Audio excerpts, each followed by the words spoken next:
Hello, ഇന്നിപ്പോൾ ഏട്ടരെ പണി മാറ്റി വരുമ്പോൾ വാങ്ങിച്ചോണ്ടെന്നാ കേട്ടോ കോളിഫ്ലവർ. അപ്പോൾ അത് കണ്ടപ്പോൾ ഞങ്ങൾ വിചാരിച്ചു കോളിഫ്ലവർ വറുത്താലോ എന്ന്.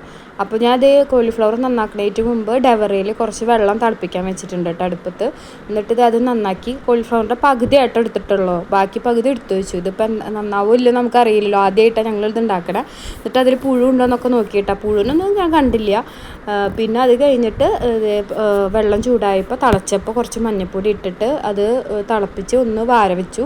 എന്നിട്ട് അതിലേക്ക് ഇഞ്ചിയും വെളുത്തുള്ളിയും പേസ്റ്റ്, 4 ടീസ്പൂൺ മൈദ, 2 ടീസ്പൂൺ അരിപ്പൊടി, കാശ്മീരി ചില്ലി പൗഡർ, പിന്നെ നമ്മുടെ ചിക്കൻ മസാലയുടെ, പിന്നെ കുറച്ച് ഉപ്പ്, പിന്നെ മറ്റേ ചെറുനാരങ്ങയൊക്കെ പിഴിഞ്ഞിട്ട് അത് നന്നായി ഇതിലേക്ക് പുരട്ടി വെച്ചു കേട്ടോ. കുറച്ച് നേരം ഒരു അരമണിക്കൂർ 1 മണിക്കൂറൊക്കെ പുരട്ടി വെച്ചിട്ടുണ്ടാവും. അത് കുറച്ച് കഴിഞ്ഞപ്പോൾ ചീഞ്ചട്ടി വെച്ചിട്ട് പാത്രം വെച്ചിട്ട് വെളിച്ചെണ്ണ ചൂടാക്കി, എന്നിട്ട് നമ്മളിത് ഓരോന്നായിട്ട് വറക്കുക അതിൽ ഇട്ടു കേട്ടോ. അപ്പോൾ നന്നാവും ഇല്ലയെന്ന് നമുക്കറിയില്ല, ആദ്യമായിട്ടാട്ടോ നമ്മളിവിടെ ഉണ്ടാക്കണ ഈ സംഭവം. അപ്പോൾ അത് കഴിഞ്ഞപ്പോൾ ഞങ്ങളിത് അങ്ങോട്ടും ഇങ്ങോട്ടൊക്കെ മറിച്ചിട്ട് നന്നായി മുരിപ്പിച്ചു. ഒരു 2-3 പ്രാവശ്യം നമുക്ക് വറക്കാനുള്ളതുണ്ടായിരുന്നു കേട്ടോ. ഒരു 3 ഓടൊക്കെ എന്ന് പറയില്ലേ, 3 പ്രാവശ്യമൊക്കെ. അപ്പോൾ അതൊക്കെ വറുത്തു. അത് കഴിഞ്ഞിട്ട് അത് കുറച്ച് വേപ്പിൻ്റെ ഇല അതിൻ്റെ കൂടെ ഇട്ട് വറുത്തു കേട്ടോ. അപ്പോൾ ഏട്ടൻ പറഞ്ഞു പച്ചമുളകും അങ്ങനെ ഇട്ട് വറുക്കാൻ ടേസ്റ്റ് ഉണ്ടാവുമെന്ന് പറഞ്ഞു.